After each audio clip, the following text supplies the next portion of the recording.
അങ്ങനെ ആയത്തുള്ള അലി ഖമനി വീണ്ടും പ്രത്യക്ഷപ്പെട്ടു അല്ലേ? പ്രത്യക്ഷപ്പെട്ടത് ജൂൺ 19 ശേഷം. ജൂൺ 19 വന്നു എന്നല്ല, ജൂൺ 19 നമ്മുടെ യുദ്ധം തീർന്നതിന് ശേഷം ആദ്യമായിട്ട് ഖമനയി വന്നിരിക്കുന്നു. ഖമനയുടെ ഒരു റെക്കോർഡ് ചെയ്ത വീഡിയോ ഇറാൻ ടെലിവിഷൻസ് ടെലികാസ്റ്റ് ചെയ്തു. ലൈവ് അല്ല, റെക്കോർഡ് വീഡിയോ.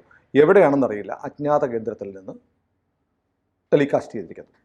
അതിനെക്കുറിച്ച് നമ്മുടെ ഇന്ത്യയിലെ ഏറ്റവും പ്രധാനപ്പെട്ട ദിനപത്രങ്ങളിലായ ഇന്ത്യൻ എക്സ്പ്രസ് പത്രം പറയുന്നത്, looked and sounded more tired than he did only a week ago.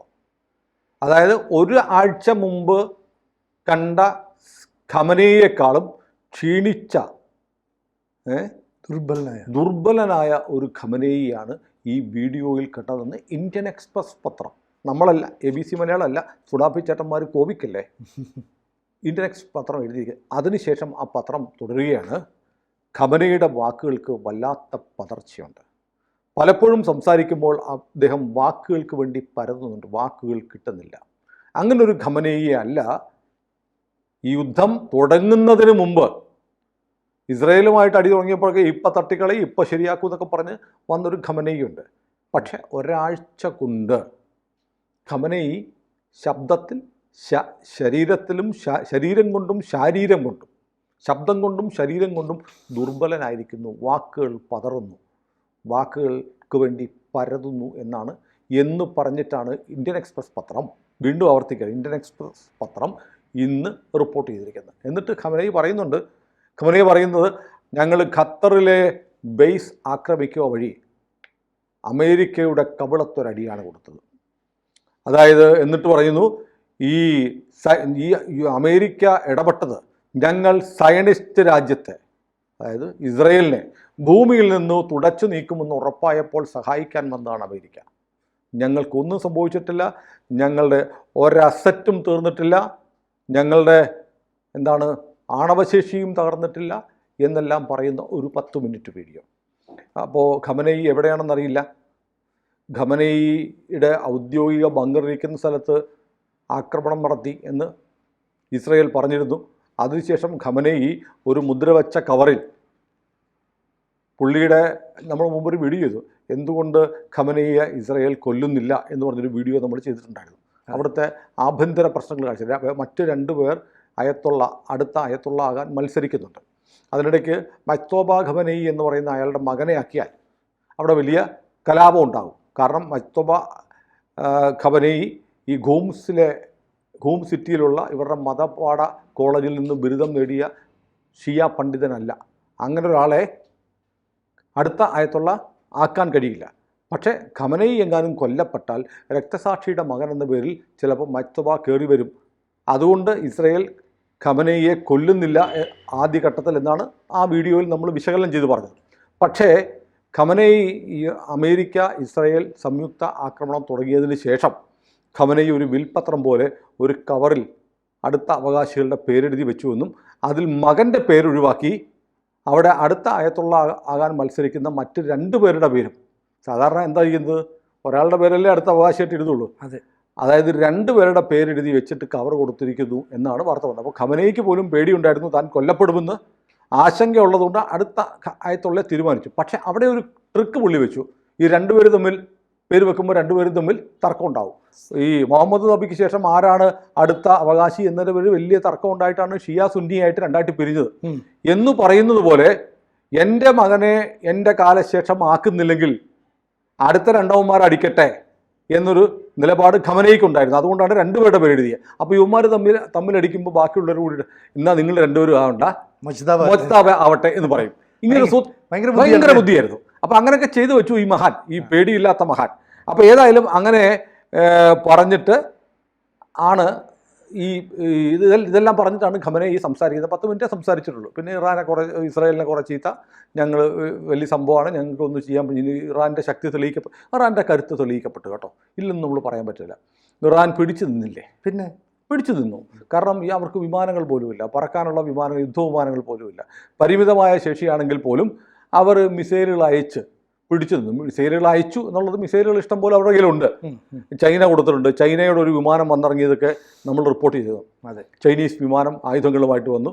പിന്നെ തുർക്കി സഹായിച്ച് കാണാനിടയില്ല. കാരണം നാറ്റോയിലാണ് അമേരിക്ക ഇടപെട്ടിട്ടുണ്ട്, എർദോഗൻ്റെ മണ്ടക്കിട്ട് ട്രംപ് അടി കൊടുക്കും. അതുകൊണ്ട് തുർക്കി ഇടപെട്ടിട്ടില്ല. ചൈന പക്ഷേ സഹായിച്ചിട്ടുണ്ട്. റഷ്യ സഹായിക്കും, ഞങ്ങൾ ഇടപെടും എന്ന തരത്തിൽ ചില കാര്യങ്ങളൊക്കെ പറഞ്ഞിട്ടുണ്ടായിരുന്നു. അപ്പോൾ ഏതായാലും അതെല്ലാം കഴിഞ്ഞിട്ട് നമ്മൾ നോക്കുമ്പോൾ ഇസ്രയേലിനെ സംബന്ധിച്ച് ഈ യുദ്ധത്തെക്കുറിച്ച് മൊത്തത്തിൽ വിലയിരുത്തുമ്പോൾ ആര് ജയിച്ചു, ഇറാനാണോ ജയിച്ചതെന്നൊക്കെ ഒന്നും പറഞ്ഞിട്ട് കാര്യം. ഇറാനൊന്നും അല്ല ജയിച്ചത്.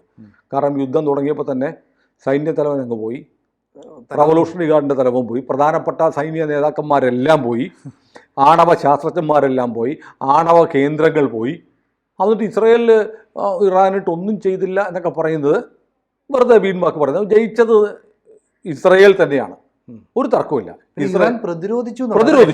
6 days വാറിൽ 6 അറബ് രാജ്യങ്ങൾ നിന്നതിനേക്കാൾ നന്നായി പ്രതിരോധിക്കാൻ പ്രതിരോധിച്ചില്ല. കാരണം ഒന്നും തിരിച്ചടിച്ചു എന്ന് പറയാം. പ്രതിരോധിക്കാൻ ഒരു ദുർബലമായ പ്രതിരോധം പോലും നടത്താൻ ഇറാന് കഴിഞ്ഞില്ല. ഒരു രാജ്യത്തിന് നേരെ ആക്രമണം നടത്തുമ്പോൾ അവരുടെ മിസൈലുകൾ അല്ലെങ്കിൽ ആക്രമണ ലക്ഷ്യങ്ങൾ ഹിറ്റ് ചെയ്യാതെ സൂക്ഷിക്കുന്നതാണ് പ്രതിരോധം. പാകിസ്ഥാൻ 100 കണക്കിന് ഡ്രോണുകളും മിസൈലുകളും നമ്മുടെ അയച്ചു. നമ്മുടെ ഒരു ഗ്രാമത്തിൽ വീണിട്ട് ഒരു വൈക്കോൽ തുറുവിന് പോലും തീപിടിച്ചില്ല. അപ്പോൾ നമ്മൾ പ്രതിരോധിച്ചു. അതാണ് പ്രതിരോധം. ഇറാനെ സംബന്ധിച്ച് ഇറാൻ്റെ ആകാശം തുറന്നു കിടക്കുകയായിരുന്നു, അടിക്കുന്നതെല്ലാം വന്ന് കൊള്ളുന്നുണ്ടായിരുന്നു. പക്ഷേ ഇറാൻ തിരിച്ചു ചെയ്തത്, ഇറാൻ 100 കണക്കിന് മിസൈലുകളും ഡ്രോണുകളും അയച്ചപ്പോൾ അത്രയും ഒരുമിച്ചൊരു വേവ്സായി തിരമാലകൾ പോലെ അയച്ചാൽ ഈ പ്രതിരോധ സംവിധാനങ്ങളെ ഭേദിച്ച് ചെല്ലാൻ പറ്റും. ഇസ്രയേലിന് പരിക്കും പറ്റിയിട്ടുണ്ട്, ഇസ്രയേലിലെ കെട്ടിടങ്ങൾ തകർന്നു, മരണം ഉണ്ടായിട്ടുണ്ട്. പക്ഷേ തിരിച്ച് കാഷ്വാലിറ്റി ഇറാനിൽ എത്രയാണ്? 100 കണക്കിന് ആളുകൾ മരിച്ചിട്ടുണ്ട്. ഇസ്രയേലിൽ 100 പേര് പോലും മരിച്ചിട്ടില്ല. അതായത് IRGCയുടെ ഹെഡ് ക്വാർട്ടേഴ്സ് ആക്രമിച്ചപ്പോൾ അവിടെ 500ഓളം IRGC കമാൻഡോകൾ തന്നെ കൊല്ലപ്പെട്ടു എന്നാണ് പറയുന്നത്. പിന്നെ വേറെ കാര്യമുണ്ട്. ഇപ്പം ഈ ഇറാൻ പറയുന്നൊരു തിയറിയുണ്ട്, വിജ്ഞാനം, ആറ്റോമിക് വിജ്ഞാനം, അണുശക്തിയെക്കുറിച്ചുള്ള വിജ്ഞാനം, അതിനെ നശിപ്പിക്കാൻ പറ്റുമല്ലോ, അത് ഞങ്ങളുടെ കയ്യിലുണ്ട്. പക്ഷേ ആ വിജ്ഞാനം മണ്ടയ്ക്കകത്തുണ്ടായിരുന്നവരുടെയൊക്കെ തല മണ്ടയടിച്ചു പോയി. ഇനി അടുത്ത ശാസ്ത്രജ്ഞന്മാരുണ്ടാവുമായിരിക്കും, അവർക്കിത് പഠിച്ചു വരാമായിരിക്കാം. അപ്പോൾ ഇറാൻ്റെ ആണവശേഷി ഒരുപാട് വർഷം പിന്നിലേക്ക് പോയിട്ടുണ്ട് എന്ന് തർക്കമില്ലാത്തതാണ്. ഇറാന് വലിയ നാശനഷ്ടം ഉണ്ടായി, അതും തർക്കം. അപ്പോൾ ഇറാൻ അങ്ങ് ജയിച്ചു എന്ന് പറയുന്ന കാര്യം ഇസ്രയേലിൻ്റെ പ്രതിരോധ ശേഷിയുടെ അപര്യാപ്തത ബോധ്യപ്പെട്ടു. ഇസ്രയേലിൻ്റെ ചരിത്രത്തിലെ ഏറ്റവും വലിയ നാശനഷ്ടമാണ് ഇസ്രയേൽ രാജ്യം ഉണ്ടായതിന് ശേഷം ഉണ്ടായ ഏറ്റവും വലിയ നാശനഷ്ടം ഉണ്ടായി. കാരണം അവർക്ക് ഈ എല്ലാ മിസൈലുകളെയും പ്രതിരോധിക്കാൻ ഇസ്രയേലിന് നഷ്ടമുണ്ടായിട്ടുണ്ട്. വലിയ സാമ്പത്തിക പ്രതിസന്ധി വന്നിട്ടുണ്ട്. അത് ഇസ്രയേലിൻ്റെ നഷ്ടം എത്രയാണെന്നുള്ള കണക്കുകളും വന്നിട്ടുണ്ട്. അത് നമുക്ക് പ്രത്യേകമായി സംസാരിക്കാം. ഇസ്രയേലിൻ്റെ ഇപ്പോഴത്തെ സാമ്പത്തിക നഷ്ടം ഇപ്പോൾ തന്നെ സംസാരിക്കാം. അവരുടെ ധനകാര്യമന്ത്രി ബിസാലിൻ സ്മോട്രിച്ച് പറയുന്നത് $12 ബില്യൺ നഷ്ടം ഇസ്രയേലിന് വന്നിട്ടുണ്ട്. ഇസ്രയേൽ പറയുകയാണ് ഞങ്ങൾക്ക് നഷ്ടമുണ്ടാകും, കാരണം കെട്ടിടങ്ങൾ തകർന്നിട്ടുണ്ട്, കുറേ ആളുകൾ മരിച്ചിട്ടുണ്ട്, കെട്ടിടങ്ങൾ തകർന്നതൊക്കെ പുനർനിർമ്മിക്കണം, വീടുകൾ പോയ ആളുകൾക്ക് വീടുകൾ വെച്ചു കൊടുക്കണം. അപ്പോൾ ഇസ്രയേലിൻ്റെ ചരിത്രത്തിലെ ഏറ്റവും വലിയൊരു ആക്രമണമാണ്. ഈ പ്രതിരോധ സംവിധാനങ്ങളെ തകർത്ത് ഇസ്രയേലിന് നാശനഷ്ടം ഉണ്ടായിട്ട് അത് കമ്പയർ ചെയ്യേണ്ട ഇറാനുമായിട്ടുണ്ടായ നാശനഷ്ടങ്ങളുമായിട്ടാണ് കമ്പയർ ചെയ്യുന്നത്. ഇറാനിനെ സംബന്ധിച്ച് ഇസ്രയേലിൻ്റെ പ്രഖ്യാപിത ലക്ഷ്യങ്ങൾ ഏതാണ്ട് പൂർത്തീകരിക്കാൻ കഴിഞ്ഞു. അതുപോലെ ഇസ്രയേൽ ഒളിച്ചു വെക്കുന്നില്ല. ഇസ്രയേലിൻ്റെ director general of taxes Shai അറനോവിച്ചാണ് ഡയറക്ടർ ജനറൽ ഓഫ് ടാക്സ്. അദ്ദേഹം പറയുന്നുണ്ട് ഈ വീടുകളൊക്കെ പുനർനിർമ്മിച്ചു കൊടുക്കണം, അതിനു വേണ്ടിയിട്ട് ഒരു $3 ബില്യൺ ചിലവ് എങ്കിലും വരും. ആളുകൾക്ക് നഷ്ടപരിഹാരം കൊടുക്കണം, തകർന്ന വീടുകൾ സർക്കാർ വെച്ച് കൊടുക്കും. നമ്മുടെ ഇവിടുത്തെ പോലൊന്നുമല്ല, വീട് പോയവർക്ക് അതുപോലത്തെ വീടുണ്ടാക്കി കൊടുക്കും. അപ്പം മൊത്തത്തിൽ ആയുധങ്ങൾ തീർന്നു, ഇനി അതെല്ലാം റീപ്ലേസ് ചെയ്യണം. അത് മൊത്തത്തിൽ ഈ $3 ബില്യൺ നികുതി വകുപ്പിൻ്റെ ഡയറക്ടർ ജനറൽ പറഞ്ഞത് ഇവിടെ ഉൾപ്പെടുത്തിയിട്ടാണ് ധനകാര്യമന്ത്രി പറഞ്ഞിരിക്കുന്നത്. ബിസാലിൻ സ്മോട്രിച്ച് പറഞ്ഞിരിക്കുന്നത് $12 ബില്യൺ നഷ്ടം ഉണ്ടായിട്ടുണ്ട്, ഞങ്ങളിത് പരിഹരിക്കും, ഞങ്ങളിത് ചെയ്തു കൊടുക്കും. ഇറാൻ പറഞ്ഞിട്ടുണ്ടോ എന്ത് നഷ്ടം ഉണ്ടായിട്ടുള്ളത്? അവിടെയാണ് വ്യത്യാസം. ഇസ്രായേൽ തുറന്നു പറയുന്നുണ്ട് ഞങ്ങൾക്ക് $12 ബില്യൺ എങ്കിലും നാശനഷ്ടങ്ങൾ ഉണ്ടായി, അത് പരിഹരിക്കാനുള്ള ശ്രമമാണ്. അപ്പോൾ അതിനകത്ത് പത്രം പറയുന്ന ഇസ്രായേൽ പിരിവ് തുടങ്ങിയ ആളുകളിൽ നിന്ന് പിരിവൊന്നും വേണ്ടപ്പോൾ നമ്മൾ പറഞ്ഞില്ലേ, ഇസ്രായേലിൻ്റെ സാധനങ്ങളിൽ ലോകം മുഴുവൻ ആളുകൾ ഉപയോഗിക്കുന്നുണ്ട്. ഒരു ബാൻഡേഡ് മേടിച്ച് കയ്യിൽ ഒട്ടിക്കുമ്പോൾ അതിൻ്റെ വിഹിതം ഇസ്രായേലിന് കിട്ടുന്നുണ്ട്. ആ കാശ് തന്നെ വന്നോളും. പിന്നെ ഇതിനിടയ്ക്ക് ഒരു വലിയ സംഭവം നടന്നിരുന്നു, വലിയ കാര്യമായി നമ്മുടെ മലയാളം മീഡിയ ചർച്ച ചെയ്യാത്തതാണ്. ഇറാൻ്റെ കേന്ദ്ര ബാങ്ക് സൈബർ അറ്റാക്ക് നടത്തി. അതിലെ പണം മുഴുവൻ ആരൊക്കെയല്ല ഇസ്രായേൽ കൊണ്ടുപോയി. അവസാനം നോക്കുമ്പോൾ 780 കോടി രൂപയേ ഉണ്ടായിരുന്നുള്ളൂ ഇന്ത്യൻ മണി ആ ബാങ്കിലുണ്ടായിരുന്നു. ബാക്കി കാശ് ഇടിച്ചു ചെന്ന് പൈസ എടുക്കാൻ നമുക്ക് കാശില്ല. അത് മുഴുവൻ ഹാക്ക് ചെയ്ത് ഇസ്രായേൽ ഹാക്കർമാർ ഹാക്ക് ചെയ്തുകൊണ്ട് പോയി. അതായത് ഇറാൻ്റെ കാശ് എടുത്തിട്ടാണ് കൂടിയാണ് ഇറാനെ ആക്രമിച്ചു. ഇസ്രയേൽ ആക്രമിച്ചത്. അപ്പോൾ ഏറ്റവും പുതുതായിട്ട് ഇപ്പോൾ ഈ എന്ത് സംഭവിച്ചു, ഈ UN വാച്ച് ഡോഗ് ആണല്ലോ അന്താരാഷ്ട്ര ആണവോർജ്ജ ഏജൻസി, അതിൻ്റെ ഡയറക്ടറായിട്ടുള്ള റഫേൽ ഗ്രോസിയുടെ ഏറ്റവും പുതിയ സ്റ്റേറ്റ്മെൻറ്റ് ഇന്ന് വന്നിട്ടുണ്ട്. അദ്ദേഹം പറയുന്നത് വെരി വെരി വെരി 3 തവണ വെരി ആക്രമിച്ചിട്ട് very very very considerable damages ഇറാൻ്റെ ന്യൂക്ലിയർ ശേഷികൾക്ക് ഉണ്ടായി എന്ന് പറയുന്നു. അപ്പോൾ അന്താരാഷ്ട്ര ആണവോർജ്ജ ഏജൻസിയുടെ ഡയറക്ടർ റഫേൽ ഗ്രോസി പറഞ്ഞിരിക്കുന്നത് ഈ പറഞ്ഞ പോലെ very very very considerable damage ഉണ്ടായി എന്ന് പറയുന്നു. അപ്പോൾ ഇത് ഇത്രയും കാര്യങ്ങൾ എടുത്താൽ മതി. പക്ഷേ വേറെ കാര്യമുണ്ട്, ഏറ്റവും ശ്രദ്ധിക്കപ്പെടേണ്ട കാര്യം, ഇവിടുത്തെ സുഡാപ്പികൾ മറച്ചു വെക്കുന്ന കാര്യമുണ്ട്. ഇറാൻ്റെ വിദേശകാര്യ മന്ത്രാലയത്തിൻ്റെ വക്താവിൻ്റെ പേര് ഇസ്മായിൽ ബഗായി എന്നാണ്. ഇസ്മായിൽ ബഗായി സമ്മതിച്ചിട്ടുണ്ട് ഞങ്ങളുടെ ആണവ കേന്ദ്രങ്ങൾ വലിയ തോതിൽ തകർന്നുവെന്ന്. അപ്പോൾ സർക്കാർ തന്നെ, സർക്കാരിൻ്റെ സ്പോക്ക് പേഴ്സൺ ഒഫീഷ്യലി പറഞ്ഞിരിക്കുന്നു ആണവ കേന്ദ്രങ്ങൾ തകർന്നിട്ടുണ്ട് എന്ന്. അപ്പോൾ ഇതെല്ലാം കൂടെ കൂട്ടി വായിക്കുമ്പോൾ എന്തുകൊണ്ടാണ് ഖമനയുടെ ശബ്ദമിടറുന്നത്, എന്തുകൊണ്ടാണ് ഖമനയെ ക്ഷീണിതനായി കാണുന്നത് എന്ന് ചോദിച്ചാൽ ഉത്തരം ഇതിൻ്റെ എല്ലാം ആകത്തുകയാണ്. മാത്രമല്ല ഇസ്രയേലിനെ സംബന്ധിച്ച് ഈ തകർന്നതെല്ലാം ഇസ്രയേൽ എടുപിടിന്ന് റീകൺസ്ട്രക്ട് ചെയ്യും.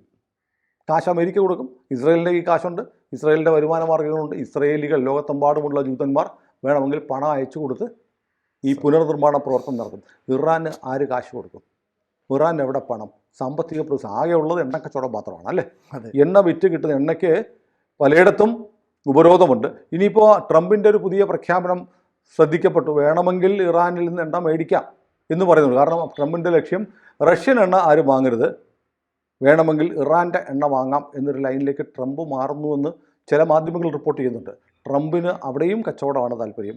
ഇറാൻ്റെ എണ്ണ റഷ്യയുടെ ഹിതമനുസരിച്ച് വിൽക്കുകയാണെങ്കിൽ യുദ്ധം വേണ്ട, സമാധാനം മതി എന്ന് ഇറാനോട് ട്രംപ് പറയാനും മതി. ഏതായാലും ഖമനയെ സംബന്ധിച്ച് ഇന്ത്യൻ എക്സ്പ്രസിൻ്റെ നിരീക്ഷണം വളരെ ശ്രദ്ധേയമാണ്, പ്രസക്തമാണ്, ആലോചനാമൃതമാണ്. എന്തുകൊണ്ടാണ് ഖമനയെ ക്ഷീണിച്ചിരിക്കുന്നത്? എന്തുകൊണ്ടാണ് ഖമനയുടെ വാക്കുകൾ പതറുന്നത്? എന്തുകൊണ്ടാണ് ഖമനയെ വാക്കുകൾക്ക് വേണ്ടി തിരയുന്നത്? ഇതിൻ്റെ ഉത്തരം വരും ദിവസങ്ങളിൽ കിട്ടും. കാരണം ഖമനയി വല്ലാതെ ദുർബലനാണ്, ആരോഗ്യപരമായും മാനസികമായും ദുർബലനാണെന്നുള്ള സൂചനയാണ് ഇന്നലത്തെ വീഡിയോയിലൂടെ ലോകം നിരീക്ഷിക്കുന്നത്. കൂടുതൽ വാർത്തകളും വിശേഷങ്ങളും നിങ്ങളിലേക്ക് എത്താൻ ABC മലയാളം സബ്സ്ക്രൈബ് ചെയ്യുക, ബെൽ ബട്ടണും അമർത്തുക.